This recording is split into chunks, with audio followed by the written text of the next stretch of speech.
بس خدا شیخ کا سر پر میرے سایہ رکھے، بس خدا شیخ کا سر پر میرے سایہ رکھے، بس خدا شیخ کا سر پر میرے سایہ۔ فإن الذکرى تنفع المؤمنین، وقال النبی صلی اللہ علیہ وسلم الناس كلهم هالكون إلا العالمون، والعالمون كلهم هالكون إلا العاملون، والعاملون كلهم هالكون إلا المخلصون، والمخلصون على خطر عظيم۔ صدق الله العظيم وصدق رسوله النبي الكريم، ونحن على ذلك لمن الشاهدين والشاكرين، والحمد لله رب العالمين۔ اللهم صل على سيدنا محمد وعلى آل سيدنا محمد صلاة دائمة مقبولة تؤدي بها الناق العظيم۔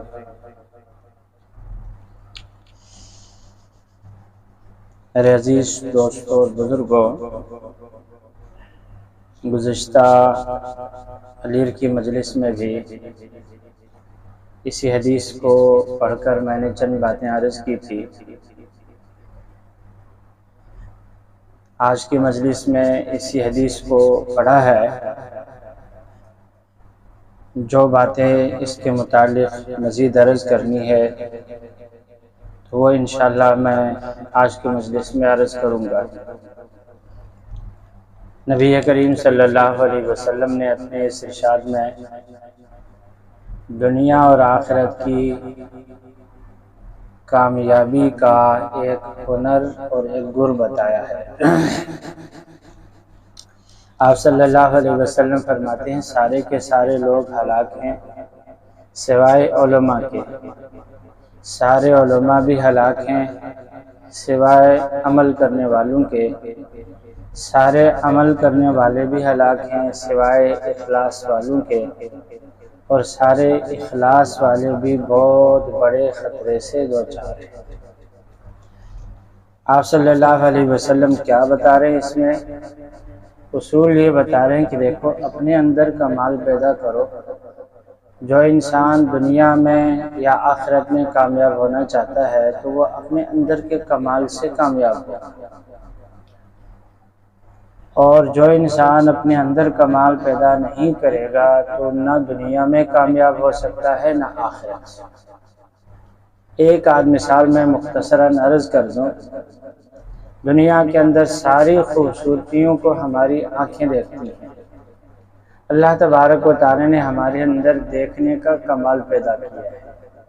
آنکھیں صرف ایک بلب ہیں، ایک کیمرہ ہے، پیچھے اللہ تبارک و تعالی نے دیکھنے کی ایک قوت اور صلاحیت رکھی ہے۔ اگر یہ بلب خراب ہو جائے، جس طرح سے ہمارا بلب خراب ہو، لائٹ موجود ہو تو کمرے میں روشنی نہیں ہوتی۔ پنکھا خراب ہے، لائٹ موجود ہے، کمرے میں پنکھا نہیں چلے گا، ہوا نہیں دے گا۔ اور اگر پنکھا بھی ٹھیک ہے، بلب بھی ٹھیک ہے، لیکن پیچھے پاور میں کوئی خرابی ہے یا سپلائی میں کوئی خرابی ہے تو تب بھی کام نہیں چلے گا۔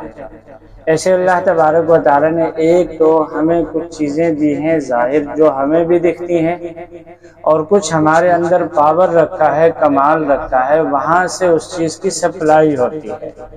دونوں میں کنیکشن ہوتا ہے، جب دونوں کا کنیکشن کنیکٹ ہو جاتا ہے تو کام بن جاتا ہے۔ اگر ہماری آنکھیں سرے سے نہ ہوں یا آنکھیں ہوں اور دنیا میں کوئی چیز دیکھے نہیں، آنکھیں بند کر کے بیٹھ جائیں تو ہمیں کوئی چیز نظر نہیں آئے گی۔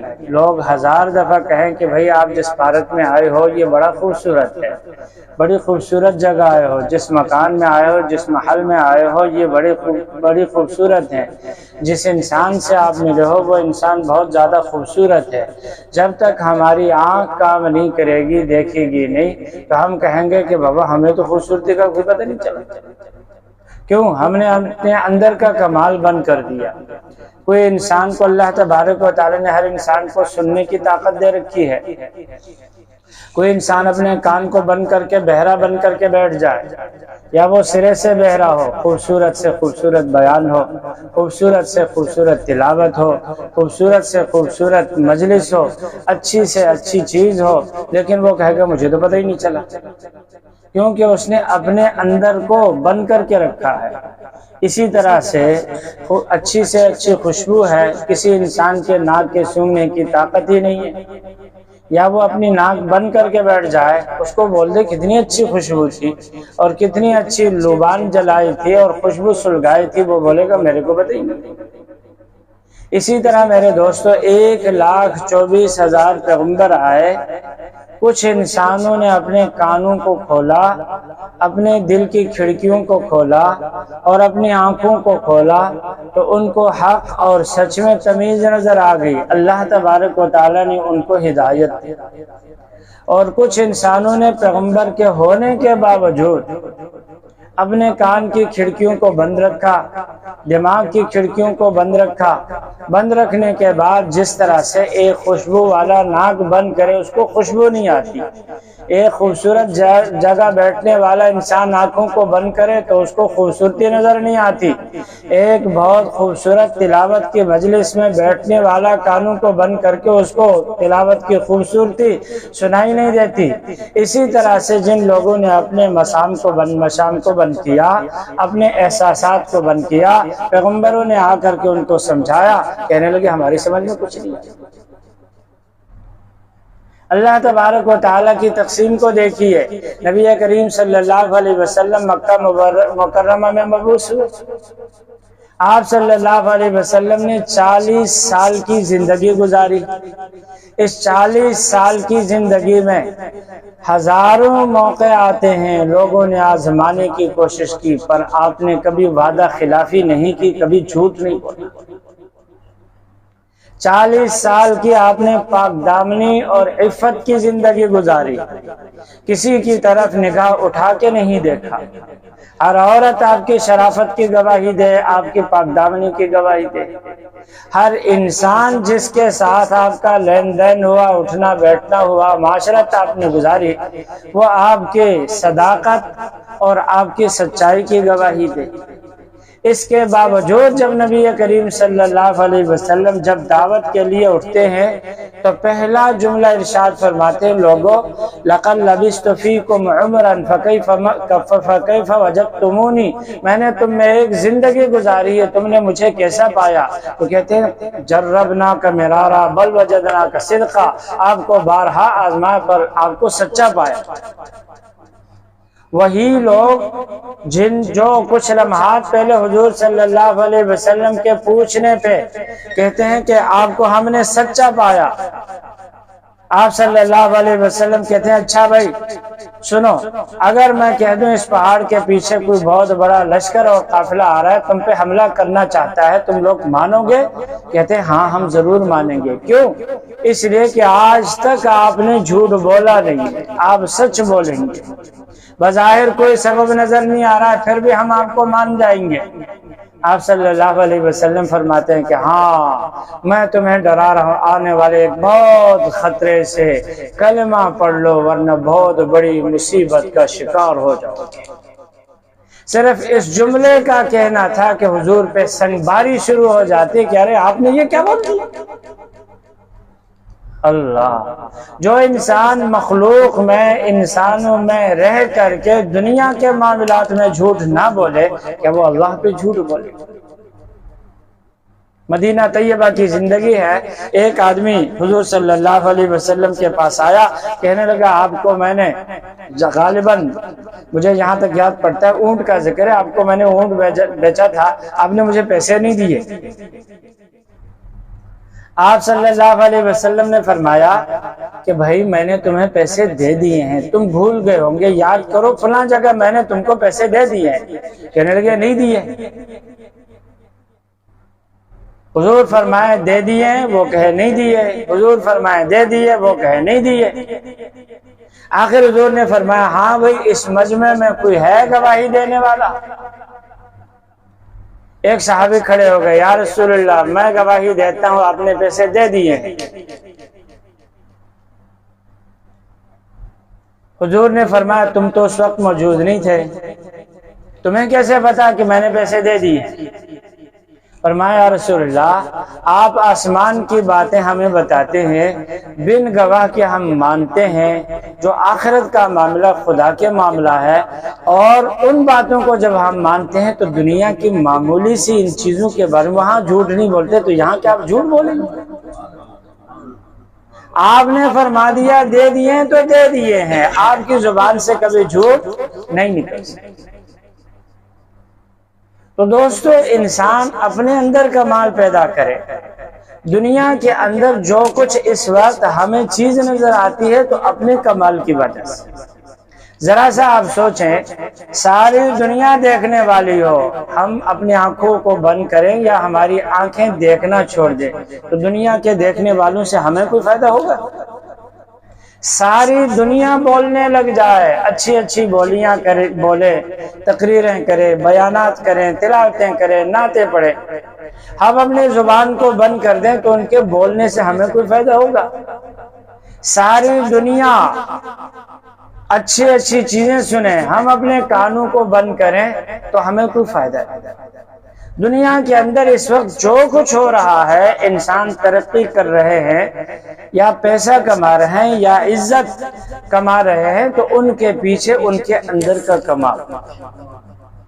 اگر کسی انسان کے اندر کا کمال ہے تو وہ انسان دنیا میں بھی عزت پاتا ہے، اور آخرت کے حساب سے کمال ہے تو آخرت کے حساب سے بھی کمال پاتا ہے۔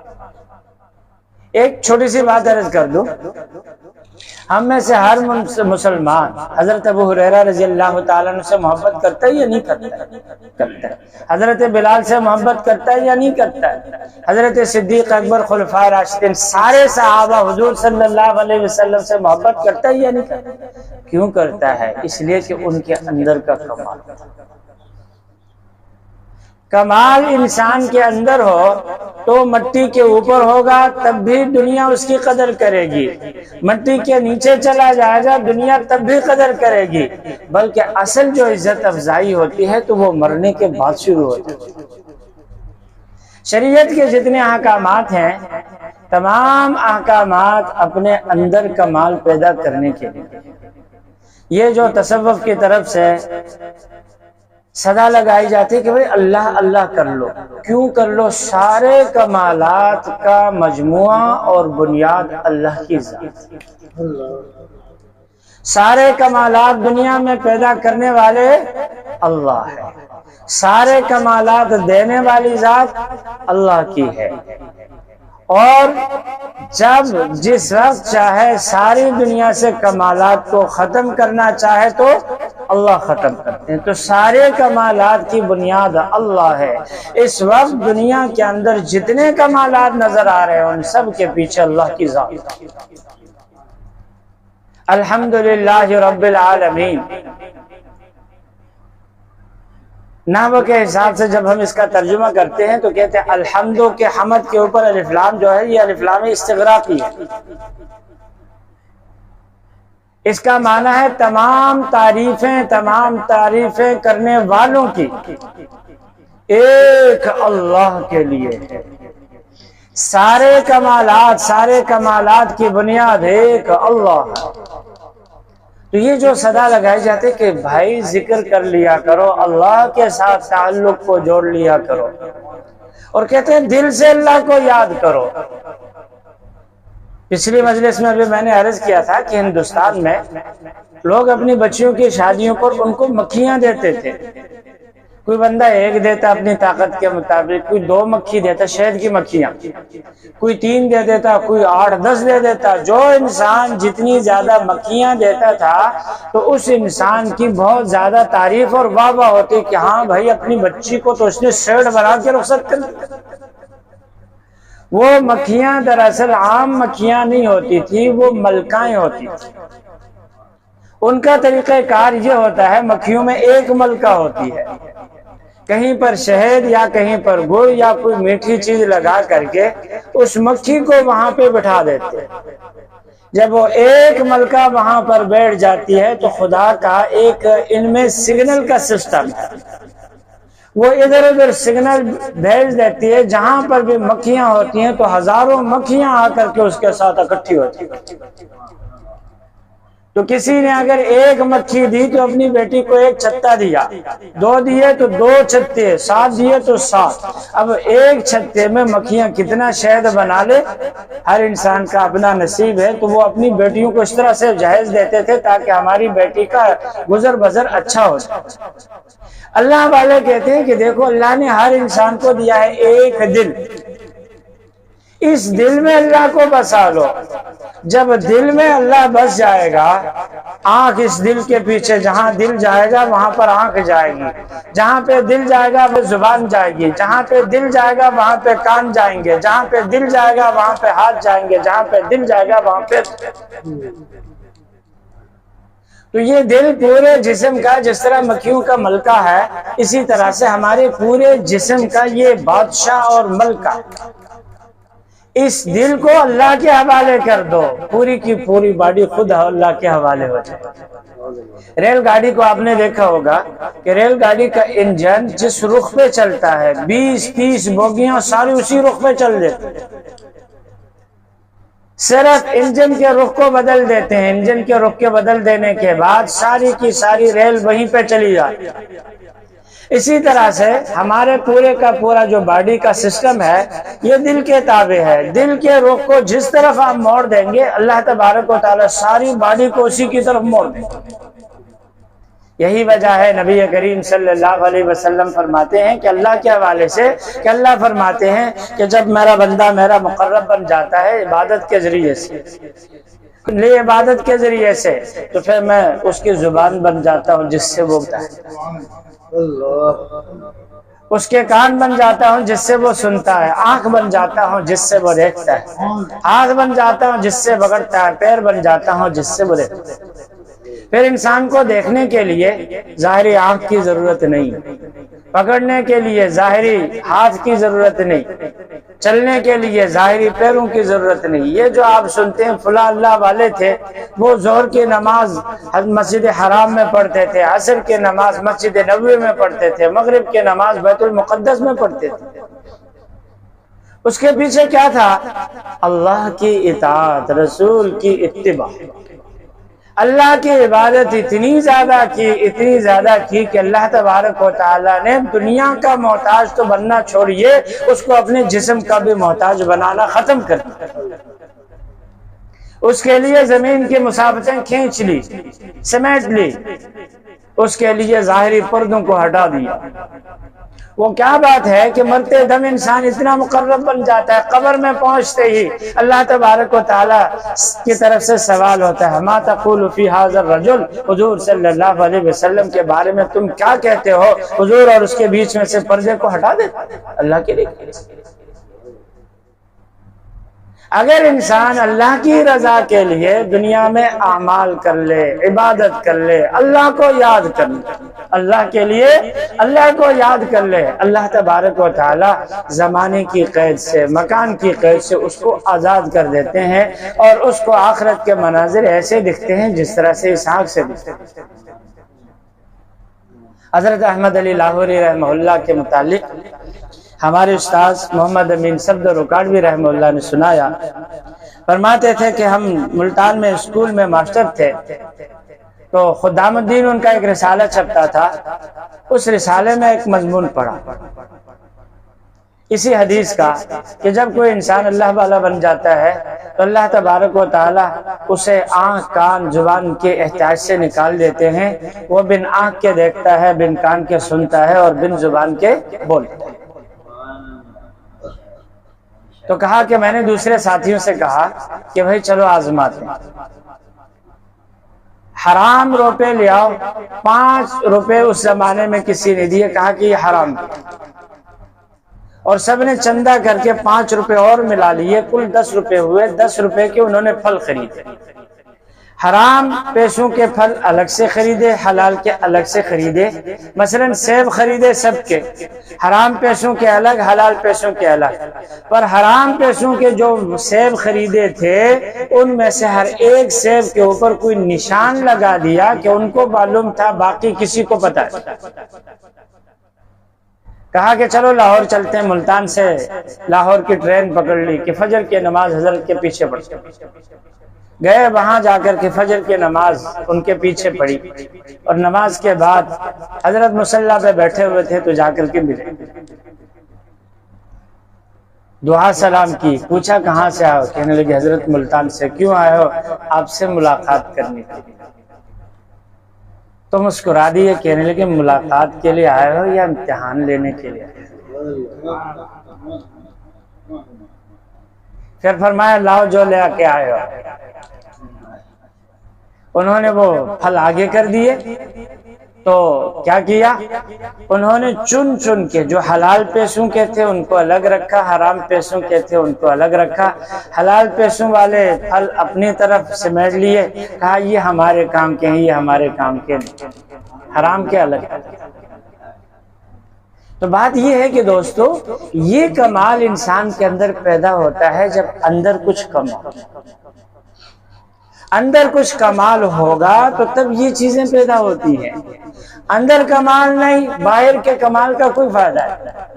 مجھے اس پہ یاد آیا، کہیں پڑھا تھا، جس طرح اسکولوں کالجوں کی یونیورسٹیوں کی چھٹیاں ہوتی ہیں تو جو پڑھنے والے اسٹوڈنٹ ہوتے ہیں وہ پروگرام بناتے ہیں۔ ہمارے مدرسوں میں بھی چھٹیاں ہوتی ہیں تو لڑکے ایک آدھ دن کے لیے کوئی پروگرام بنا کے کہیں چلے جاتے ہیں۔ جو سرکاری ملازمین ہوتے ہیں ان کی بھی چھٹیاں ہوتی ہیں تو چھٹیاں کہتے ہیں کہ یار سیر و تفریح میں گزار دیتے ہیں۔ سیٹ لوگ کچھ نہ کچھ وقت گزارنے کے بعد کہتے ہیں چلو مری گلگت کاغان وغیرہ کی سفر کا سیر و کر لیتے ہیں تاکہ ہم فریش ہو جائیں۔ تو کچھ لڑکوں کی چھٹی ہو گئی، انہوں نے کہا کہ یار اس دفعہ سمندر کی سیر کا پروگرام بنا۔ ایک کشتی کرایہ پہ لے لی، ملا نے کشتی چلانا شروع کر دیا تو ان کو مذاق سوجا۔ ایک نے کہا کہ استاذ آپ نے میتھ پڑھی ہے؟ کہا کہ میتھ کیا ہوتا ہے میں جانتا ہی نہیں۔ کہا آپ نے اپنی زندگی برباد کر۔ دوسرے نے کہا آپ نے میڈیکل پڑھی ہے؟ کہا کہ استاذ میڈیکل کیا ہوتا ہے مجھے تو پتہ نہیں، ہماری زندگی سمندر سے شروع ہوتی سمندر پہ ختم ہوتی۔ کہا آپ نے اپنی آدھی زندگی برباد کر۔ ایک نے کہا آپ نے سائنس پڑھی ہے؟ کہا کہ سائنس کیا ہوتا ہے؟ کہا کہ آپ جتنے لڑکے تھے ہر ایک جو مختلف شعبوں سے تعلق رکھتا تھا اپنے شعبے کے متعلق پوچھا، اس نے انکار کیا، کہا کہ آپ نے اپنی آدھی زندگی برباد۔ چلتے چلتے کافی دور نکل گئے اسی ہنسی مذاق میں، اتنے میں دیکھا کہ کشتی میں چھید ہو گئے، پانی تیزی سے اندر آ رہا ہے۔ تو ملا ان کے مذاق سے کافی پریشان ہو گیا تھا، تنگ ہو گیا تھا کہ کھول بکے جا رہے ہیں۔ تو جب کافی سارا پانی اندر آیا تو ملا نے پوچھا، کہا کہ بیٹا آپ لوگوں نے تیراکی سیکھی ہے؟ کہنے لگے نہیں استاذ تیراکی تو نہیں سیکھی۔ کہا آپ نے اپنی ساری زندگی برباد کر دی، چلو میں تو تیر کے سائڈ پہ چلا جاؤں گا، ساحل پہ پہنچ جاؤں گا، آپ لوگ تو یہیں پہ ڈوب مرو گے۔ تو بات یہ ہے کہ دنیا کے یہ جو باہر کے کمالات ہیں، ہم لوگ مال کمانے میں لگے ہوتے ہیں، ضرورت کا مال کمانا شریعت کا حکم ہے، لیکن ہوس کر کے رات دن اسی میں لگا دینا یہ باہر کا کمال، یہ یہیں پہ رہ جائے گا۔ خوبصورتی کے لیے بیوٹی کے لیے ہم کچھ کرتے ہیں، یہ یہیں پہ رہ جائے گا۔ جب عمر آگے بڑھ جاتی ساری خوبصورتی ختم ہو جاتی، ایک بیماری آئے ساری خوبصورتی ختم ہو گئی۔ یہ باقی ساری چیزیں باہر کی ہیں، اندر کا کمال کیا ہے؟ نیک عمل اور اللہ کی یاد۔ جو انسان یہ لے کر کے جائے گا دنیا میں، اس کو اپنے اندر زیادہ سے زیادہ اپنانے کی کوشش کرے گا، اللہ تبارک و تعالی اسے دنیا میں بھی معزز بنا دیں گے، اور مرنے کے بعد تو اصلی عزت وہیں پہ شروع ہوگی۔ نبی کریم صلی اللہ علیہ وسلم نے فرمایا کہ انسان مرتا ہے تو تین چیزیں ساتھ جاتی ہیں، رشتہ دار ساتھ جاتے ہیں، مال ساتھ جاتا ہے، عمل ساتھ جاتا ہے۔ رشتہ دار اور مال، اب یہ رشتہ دار اور مال واپس آ جاتے ہیں، عمل اس کا ساتھ۔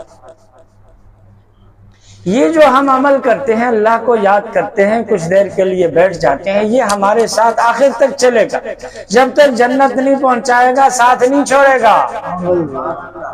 یہ دکانیں یہیں پہ رہ جاتی ہیں۔ دنیا میں بڑا افسوس سے ہمیں کہنا پڑتا ہے جب انسان مرتا ہے تو ابھی اس کی میت اسپتال کے بیڈ پہ پڑی ہوئی ہوتی ہے، کوئی آتا ہے کہتا ہے کہ وہ دکان کے کاغذات ابا نے کہاں چھپا رکھے تھے، اس نے گولڈ کہاں چھپا رکھا تھا، بینک بیلنس کتنا ہے، اپنے اکاؤنٹ کی کاپی دے دو، چیک بک دے دو، فلاں مکان کے کاغذات کہاں ہے؟ ارے ابھی مر کے بیچارہ قبر پہنچا نہیں، پہلے سے بٹورا شروع ہوگی۔ اللہ معاف کرو، چونکہ لوگوں کے مسائل سے ہمارا واسطہ پڑتا ہے۔ لوگ پوچھتے ہیں کہ امی کا انتقال ہوا، امی کا زیور تھا، ہاتھ میں چوڑیاں پہنے ہوئی تھی گولڈ کی، مرتے ہی وہ ساری چوڑیاں غائب ہوگی، پتہ نہیں کہاں چلی گئی۔ الماری میں گولڈ پڑا ہوا تھا، میت میں رشتہ دار آ گئے تھے، رشتہ دار جب چلے گئے غم سے ہم فارغ ہو گئے، فرصت ملی، دیکھا الماری بالکل کنگال کی ہوئی ہے، خالی پڑی ہوئی ہے۔ بھئی یہ مال، یہ دولت، یہ شہرت، یہ چیزیں ساری یہیں پہ رہتی ہیں، ایک چیز ساتھ رہتا ہے، وہ کیا ہے؟ عمل۔ نبی کریم صلی اللہ علیہ وسلم کا ارشاد ہے، فرمایا جو انسان رات کو سورہ ملک پڑھے گا، یہ سورہ ملک اس کو عذاب قبر سے بچائے۔ جب انسان مرے گا، سورہ ملک دائیں بائیں اوپر نیچے سر پیر کی طرف سے آ کر کے جہاں سے عذاب آئے گا آ کر کے سامنے کھڑی ہو جائے گی، اور سورہ ملک کہے گی کہ مولا میں تیرے قرآن کی ایک سورت ہوں، یہ مجھے پڑھا کرتا تھا، یا تو مجھے اپنے قرآن سے نکال دے، انکار کر دے کہ قرآن کی سورت نہیں ہو، ورنہ میری شفاعت قبول کر لے، میں اس کو عذاب کی تکلیف میں مبتلا نہیں دیکھنا چاہتا۔ جو انسان مر کے قبر چلا گیا، جہاں بیوی نے اس کو چھوڑا، بچوں نے اپنے ہاتھوں سے قبر میں اتارا، بھائیوں نے قبر میں اتارا، رشتہ داروں میں نے آہوں میں سسکیوں میں اس کو قبر میں اتارا، قبر میں اترنے کے بعد تنہا چھوڑ، کوئی قریب نہیں آ رہا ہے، ایک انتہائی خوبصورت حسین و جمیل انسان آ کر کے سامنے کھڑا ہو جائے گا، اور انسان دیکھ کر کے خوش ہو جائے گا، کہے گا کہ بھائی بڑے اچھے لگتے ہو، اس تنہائی میں، اس اندھیر کوٹری میں تم آ گئے ہو، یہ تو بتاؤ تم کون ہو؟ بولے گا میں کوئی اور نہیں، میں تیرا نیک عمل۔ تو دوستو یہ نیک عمل، یہ اندر کا کمال ہے۔ جب تک ہم اپنے اندر کمال پیدا نہیں کریں گے، جس طرح دنیا میں کوئی ڈاکٹر بن کے اپنے اندر کمال پیدا نہ کرے تو وہ ڈاکٹری نہیں کر سکتا، حکیم بن کر اپنے اندر جب تک اس کی حکمت نہیں آئے گی، نہیں سمجھے گا، وہ حکمت نہیں کر سکتا، پائلٹ جب تک خود پریکٹیکل طور پر اپنے اندر مہارت پیدا نہیں کرے گا جہاز اڑانے کی، تو اس وقت تک وہ کیپٹن نہیں بن سکتا، سمندری شپ چلانے والا جب تک اپنے اندر کمال پیدا نہیں کرے گا، کتابوں کے اندر 1000 طریقے ہوں گے، وہ کامیاب کیپٹن نہیں بن سکتا۔ دنیا کے اندر ساری کامیابیوں کے پیچھے کوئی بزنس مین، صنعت کار جب اپنے اندر دماغ پیدا نہیں کرے گا، کمال پیدا نہیں کرے گا کہ صنعت کیسی چلانی ہے، بزنس کیسے چلانا ہے، وہ کامیاب نہیں ہو سکتا۔ اندر کے کمال کی وجہ سے انسان دنیا میں بھی کامیاب ہوتا ہے اور آخرت میں بھی کامیاب۔ دنیا کے اندر ہنر ہوتے ہیں جس سے انسان کامیاب ہوتا ہے، اور آخرت کے لیے اللہ تبارک و تعالیٰ اور اللہ کے رسول نے عمل دیا ہے، نیک عمل جتنے ہیں سارے کے سارے اندر کمال پیدا کرتے ہیں۔ جب تک یہ اندر کا کمال پیدا نہیں ہوگا میرے دوستو، ہم کامیاب نہیں ہو سکتے۔ اللہ تبارک و تعالی ہم سب کو نیک عمل کی توفیق دے دے، اپنے اندر کمال پیدا کرنے کی توفیق دے دے۔ وآخر دعوانا